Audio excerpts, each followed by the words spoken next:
নালে তুষ্ট নয়। দেখেছেন তো কালী ঠাকুর, আপনি যত ফুল দেন তার ফেভার ফুলটা তাকে দিতে হবে। কি কালীর ফেভার ফুল? জবা। কৃষ্ণের ফেভার ফুল সাদা। তো অনেক রকমের ফুল হয়, সবই কি ফেভার?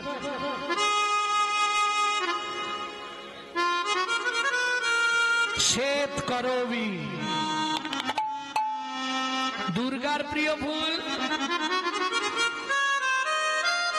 মন্ত্র পূজার সময় মন্ত্রগুলো শোনি। আশ্বিনে ন ভেষজে ন, আশ্বিনের ভেষজ কি? শেফালি। শেফালি শেফালি বলছেন না? হ্যাঁ শিউলি, গ্রাম বাংলায় বলে শিউলি নাকি? দুর্গার ফেভার ফুল। তা যাই হোক, প্রত্যেক দেবতাদের ফেভার ফুল আছে। ভোলানাথ বলল ভালোগুলো তোরা নিয়ে নে, যে ফুলটায় ভ্রমরই যায় না, মৌমাছিকে নিমন্ত্রণ করলেও আসে না, মাইকের চঙের মতো, ওইটা আমাকে। যে ফলটা কোনো দেবতা নেবে না, একটা কাঁটা আর একটা আঠা, ভোলানাথ বলে ওই দুটোই আমাকে দে। সমাজে যেগুলো কেউ নেবে না আমাকে দিয়ে দে। কত বড় ত্যাগ দেখুন ভক্তমন্ডলী, ভক্তিমতী মায়েরা। শিব অপমানের কারণে এই যে আপনারা জল ঢালছেন, এটা কিসে জল ঢালছেন? শিবলিঙ্গ। বাহ, কোথা থেকে পেলেন এটা? জানেন? জানেন না? শুনে নিন, আমি একটু বলে দিই। শুভেন্দু, আমি একটুখানি বলে দিই শিবলিঙ্গ সৃষ্টির রহস্য, কি করে শিবলিঙ্গ সৃষ্টি হলো একটু বলে দিই। ভক্তমন্ডলী, ভক্তিমতী মায়েরা, এক সময় শিব নিন্দা সহ্য করতে না পেরে পার্বতী সতী দেহত্যাগ করলেন। সতীর দেহত্যাগের পর ভোলানাথ ওই সতীর দেহটা তুলে নিয়ে ত্রিভুবন ঘুরতে শুরু করলেন, তাণ্ডব করতে শুরু করলেন। সতীর দেহটাকে ছিন্ন ছিন্ন করে নারায়ণ সুদর্শন চক্র দিয়ে কেটে কেটে ফেলে দিলেন। যখন সতীর দেহ আর ভোলানাথের কাঁধে নেই, তখন উন্মত্ত দিগম্বর, দিগম্বর মানে কোনো পোশাক নেই শরীরে, শিবের ওই রূপ দেখে দারুবনে ব্রাহ্মণ কন্যাগণ, ব্রাহ্মণীগণ তারা লালায়িত হয়ে গেলেন, শিবের পিছন পিছন যেতে শুরু করলেন। ক্রোধে অগ্নি প্রজ্বলিত নারায়ণ শিবের এই অবস্থা দেখে জগতে কলঙ্ক রটনা হয়ে যাবে, রাগেতে শিব কি করলেন? লিঙ্গ বর্ধিত করতে শুরু করলেন। পরিমাপ ব্রহ্মাকে বললেন, ব্রহ্মা তুমি ঊর্ধ্ব গতি দেখো কত দূর, আমি নিম্ন গতি দেখছি, স্বর্গমত্ত পাতাল ভেদ করে গেল। তখন নারায়ণ সুদর্শনকে আদেশ দিলেন, 12টা টুকরো করে দাও। যে 12টা টুকরো লিঙ্গ 12টি জায়গায় স্থাপিত হলো, যাকে বলা হয় দ্বাদশ জ্যোতির্লিঙ্গ। কেদারনাথ, অমরনাথ, বদ্রীনাথ দ্বাদশ জ্যোতির্লিঙ্গে রূপান্তরিত হলো। এইখান থেকে লিঙ্গ পূজা আরম্ভ এবং লিঙ্গের আবির্ভাব। প্রেম সে বলো চৈতন্য মহাপ্রভু কি। এইবার বলি, যখন ছিন্ন ছিন্ন করে দিল, জ্বালা সহ্য করতে না পেরে শিব গেলেন কোথায়? এক জঙ্গলের মধ্যে। সেটা কোন জায়গা? পাঞ্জাব প্রদেশের অন্তর্গত কটাস রাজ মন্দির। কটাস রাজ কেন? হরি বল। 3 মাস শিব ওই জায়গায় শুধু চোখের জল ফেলেছিলেন, কেঁদেছিলেন পার্বতীর জন্য। যা থেকে সৃষ্টি হয়েছিল শিবের চোখের জলে একটি সরোবর। ওটা হচ্ছে পাঞ্জাব প্রদেশের অন্তর্গত কটাস রাজ মন্দির, যেখানে শিবের চোখের জলে সরোবর সৃষ্টি হয়েছিল। যখন পঞ্চপাণ্ডব যুদ্ধ করতে যাবে, শিব আদেশ করলেন, যদি যুদ্ধে জয়ী হতে চাও তাহলে কটাস রাজ মন্দিরের সরোবরে গিয়ে স্নান করে এসো, তবে তোমরা যুদ্ধে জয়ী হতে পারবে। বোঝা গেল? ভক্তমন্ডলী, ভক্তিমতী মায়েরা, শুধু তাই নয়, কুন্তী মা ছোটবেলা থেকে যজ্ঞেশ্বর ভোলানাথের পুজো করত। সবাই বলে কৃষ্ণ ছিল বলে পঞ্চপাণ্ডব জিতেছে, এটা মিথ্যে কথা। কৃষ্ণ না থাকলেও পঞ্চপাণ্ডবই জিতত। কেন? পূর্ব থেকে নির্ধারিত হয়ে আছে। কবে বলবো? কুন্তী মা শিবের পুজো করতে যেত যজ্ঞেশ্বর ভোলানাথের, কখন? কুমারী অবস্থায়। তখন কুন্তী কুমারী, শিবের পূজা করতে। যখন বিয়ে হয়ে গেল তখনও কুন্তী শিবের পূজা করে। এইবার একদিন পর্বিত পর মুখোমুখি পড়ে গেল দুইজন, গান্ধারী আর কুন্তী। কেন? গান্ধারী কার মুখে শুনেছে যজ্ঞেশ্বর ভোলানাথের পুজো করলে সংসারে মঙ্গল হয় এবং তার ছেলেরা জয়ী হয়। এই যাব পুজো করতে। এইবার যেদিন গান্ধারী সকালবেলা গেছে, দেখে কুন্তী পুজো করে বেরোচ্ছে। কুন্তী, কি হয়েছে? তুই এখানে কেন? বলে তুমি এখানে কেন? আরে আমার এলাকা, আমি আসবো নি। কুন্তী বলে, শোনো, এই যজ্ঞেশ্বর ভোলানাথকে আমি কুমারী অবস্থা থেকে পুজো করি, তুমি তো আজ প্রথম এলে, এখানে হাত বাড়িও নি। কি করবি তুই? শোনো, আমি বলে দিলাম, কাল থেকে এখানে আর তুমি এসো না। কুন্তী বলে, তার মানে? আমি ছোটবেলা থেকে পুজো করি, আমি আসবো নি মানে? এই দুজনে এইবার মেয়ে ছেলে ঝগড়া, বোঝেন তো? আশকুর পাশকুর নিয়ে এবার বেঁধেছে ঝগড়া। এইবার হাতাহাতি হয়ে যাবে, তখন যজ্ঞেশ্বর ভোলানাথ বেরিয়ে এলেন মন্দির থেকে। কুন্তী, বাবা ঝগড়া বন্ধ কর। কেন বাবা? কাল সূর্য উদয়ের পূর্বে আমাকে 108টা স্বর্ণ চাপা দিয়ে যে পুজো করবে তার ছেলেরাই জিতবে, আমি তার দলেই থাকবো। এবার কুন্তী হচ্ছে ভিখারি, তার পক্ষে সম্ভব নয়, ভালো করে বুঝুন। কিন্তু গান্ধারী তো বহু টাকা, গিয়েই দুর্যোধনকে বলে দিয়েছে। দুর্যোধন একবারে কারিগর বসিয়ে সোনার চাপা ফুল তৈরি করাচ্ছে সোনা দিয়ে। কুন্তী এসে মন খারাপ, হবে না। ভীম বলছে, মা খেতে দাও। কুন্তী বলে, আজ রান্না বন্ধ, সব কাঁচা খেয়ে মর। আজ আর রান্না করবো না, সব কাঁচা যা আছে খা। খেতে দেবে না মা? না। যুধিষ্ঠির বলে, মা কি হয়েছে? এই ব্যাপার। বলে, দেখো মা, আমরা গরিব মানুষ, আমাদের ওই স্বপ্ন দেখে তো লাভ নেই, শুধু শুধু। কুন্তী বলে, তাহলে কি হবে? খানিকক্ষণ পরে অর্জুন এসেছে। কি হয়েছে মা? তৃতীয় পাণ্ডব অর্জুন। কি হয়েছে? বললে, আরে বাবা, যজ্ঞেশ্বর ভোলানাথ বলেছে কাল সূর্য উদয়ের আগে ব্রহ্ম মুহূর্তে 108টা সোনার চাপা দিয়ে যে ভোলানাথের পুজো করবে তার ছেলেরাই জয়ী হবে, ভোলানাথ তাদের দলেই থাকবে। অর্জুন বলে, তা তুমি করবে? কোথায় পাবো বাবা আমি সোনার ফুল? আমি থাকতে তুমি ফুলের কথা ভাবছো মা? কটা দরকার বললে? 108টা। অর্জুন বলে, মা, ব্রহ্ম মুহূর্তে 1008টা স্বর্ণ চাপা মন্দিরে পৌঁছে যাবে, চুপ করে রান্না করো, খাওয়া দাওয়া করি। যুধিষ্ঠির বলে, মা, ওর খালি ফাঁকা আওয়াজ, ও কোনো কমবেন নয়, খায় দায় ঘুমায় আর খালি ফাঁকা আওয়াজ দেয়। তুমি ওর কথা বিশ্বাস করছো? কুতা পাবে কি? উদ খেতে খুদ নেই, বাতাসে নড়ে হাঁড়ি, আর তার বড় বড় খালি ভাষা কাঁড়ি কাঁড়ি। কি করে করবে? ওর অর্জুন বলে দাদা তুমি দেখে নি, মুখ থেকে যেটা বেরিয়েছে সেটাই হবে। কেন? ভরসা তো তার একজন। হ্যাঁ, এ জীবনে যার কৃষ্ণ আছে তার আর কাউকে দরকার হয় কি গো?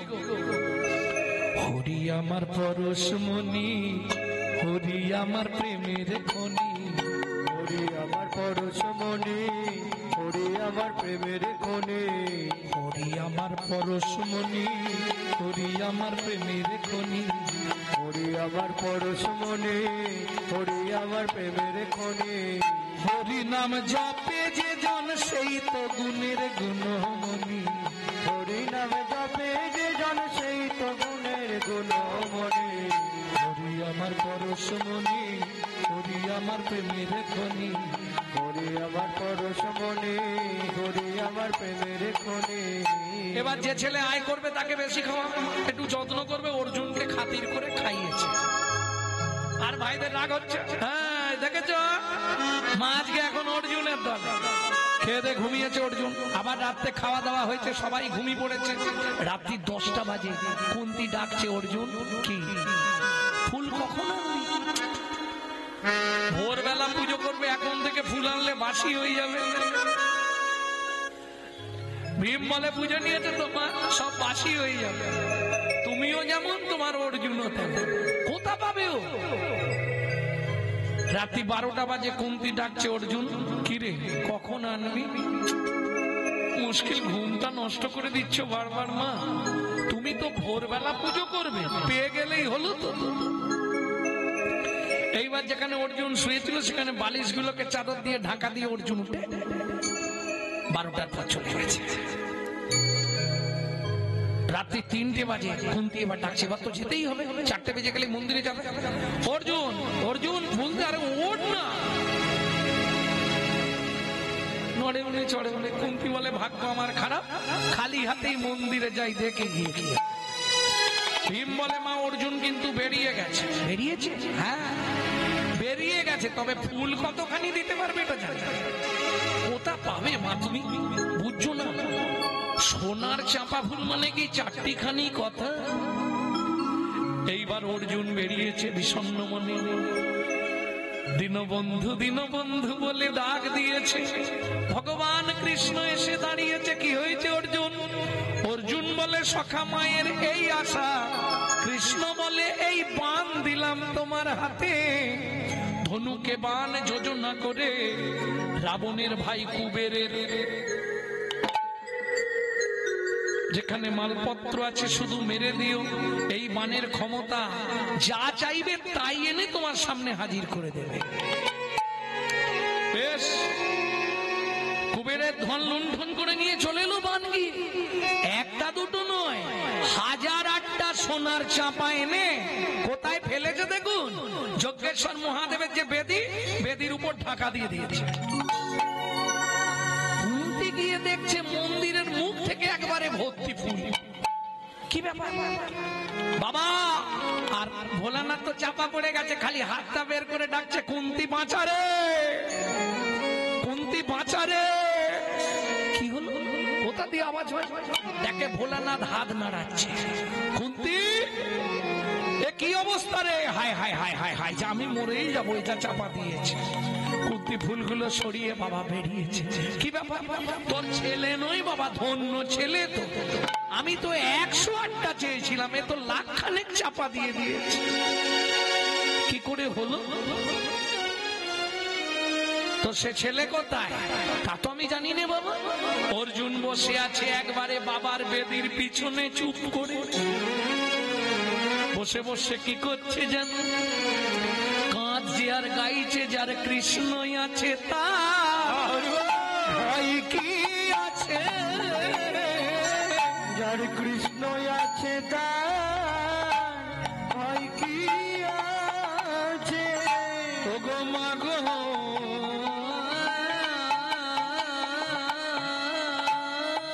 তুমি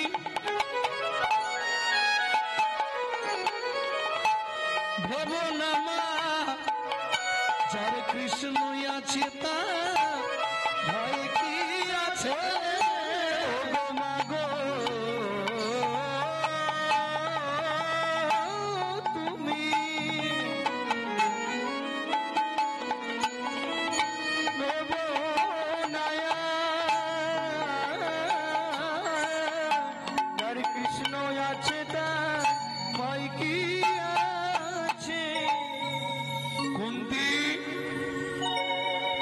কোন ছেলে? বলে কেন বাবা, এ তৃতীয় পাণ্ডব অর্জুন।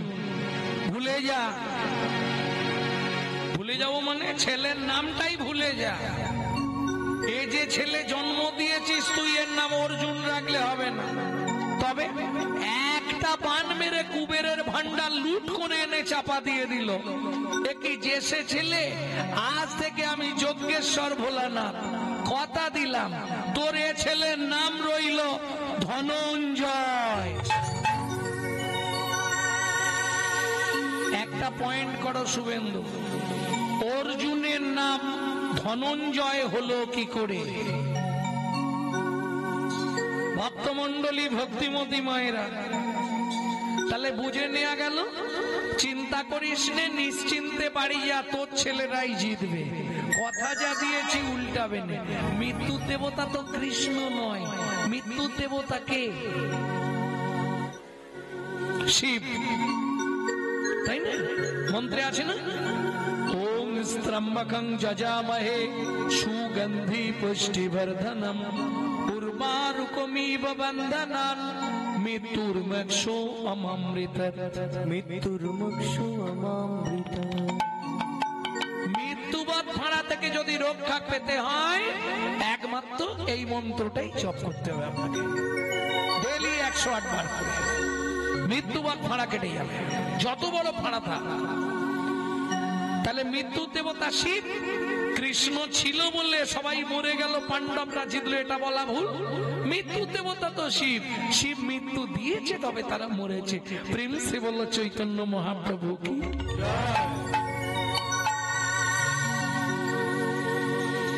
এইবার চলুন জায়গায় চলে যাই।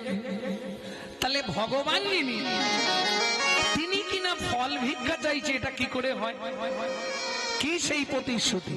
শাস্ত্র বলছে, ভাগবতে রাধা বিনোদ গোস্বামীজি লিখছে, পূর্বের প্রতিশ্রুতি করিতে পূরণ, হাত পাতে ফল মাগে ও যদু নন্দন। পূর্বের প্রতিশ্রুতি, কিসের প্রতিশ্রুতি? কোন পূর্বের প্রতিশ্রুতি, কার কাছে? চলুন শুনে নি। চন্দ্রকান্ত নামে আগে ধার্মিক রাজন, চন্দ্রকান্ত নামে এক ধার্মিক রাজন, চন্দ্রবংশের রাজা প্রজার জীবন, চন্দ্রবংশের রাজা প্রজার জীবন।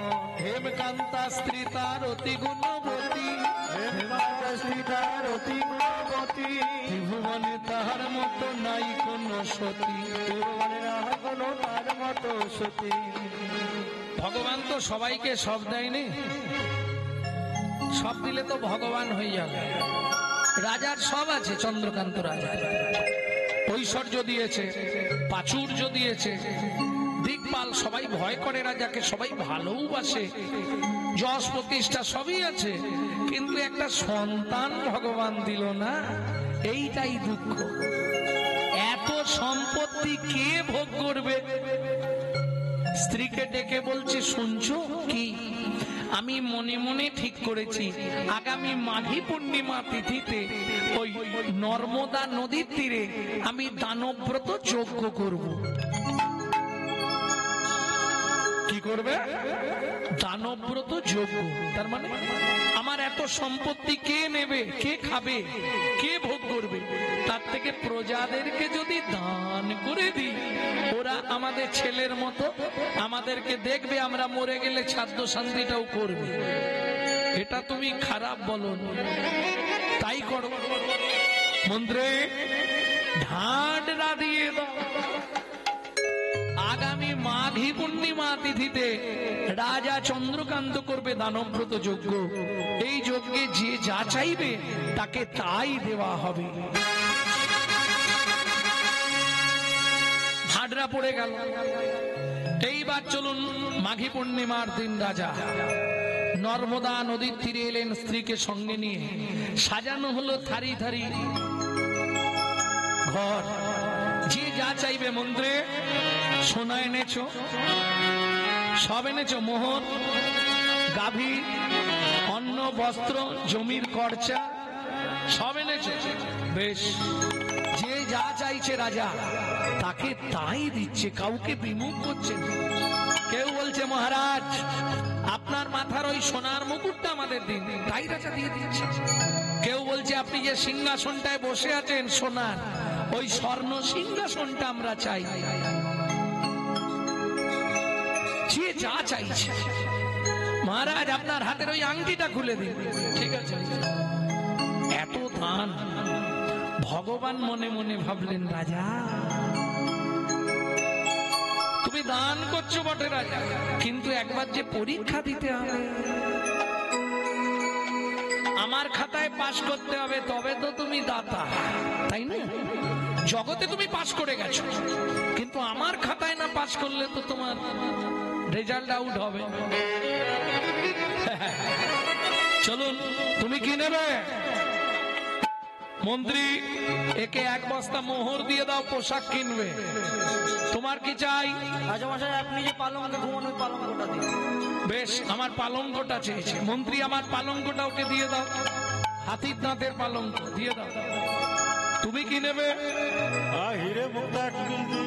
ওকে 1 বস্তা হিরে দাও, বইয়ের গয়না করবে হিরে দিয়ে। তুমি কি নেবে? হ্যাঁ, বাড়ি করে দিতে হবে। মন্ত্রী, একে বাড়ি করে দাও ভালো করে, 3 তলা, 3 তলা করে দিই, পাথর টাথর বসিয়ে এসি লাগিয়ে দেন, কোনো চিজ। তুমি কি নেবে? 10 বিঘে জমি। 10 বিঘে জমি, 2 হালের গরু। 2 হালের গরু। মন্ত্রী, এই বুড়ো মানুষ মাপতে হবে না, ওকে একটা শুলো দিয়ে দাও মাসের, ও যতটা দরকার গিয়ে পুঁতে দিই। মন্ত্রী যাচ্ছে ঘোড়ায়, আর ও পাটি যাচ্ছে পায়ে হেঁটে। 5 বিঘে, 10 বিঘে, 15 বিঘে। মন্ত্রী বলছে 15 বিঘে হয়ে গেল। লোক বলে, তোমার কি? রাজা তো বলেছে যতটা দরকার দিয়ে দেবে। আরেকটু যাই না, 20 বিঘে, 25 বিঘে। মন্ত্রী আবার হাঁক দিল, আরো কোথায় যাচ্ছ? বলে, আরে রাজা তো বলেছে যতটা খুশি। 30 বিঘে, 35 বিঘের মাথায় গিয়ে পাটি মুখ থুবড়ে পড়েছে।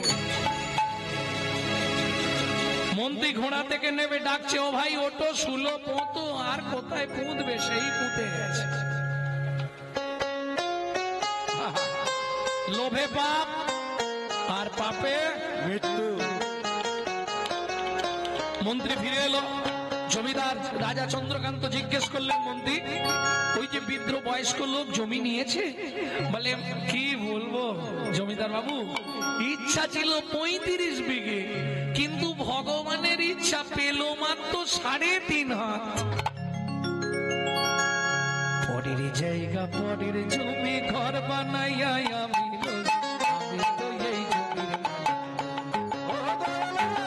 আমি তো এই জমির মালিক না। আমি তো এই জমির মালিক না। প্রথমে যেদিন খাবে তুমি দিলে নতুন ঘর,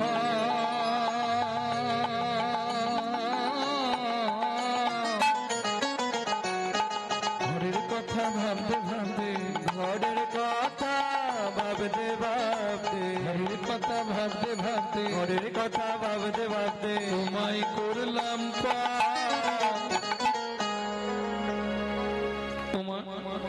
একজন ব্যক্তি বলতে পারবেন আপনার ঘরের দরজাটা কবে খুলেছিল?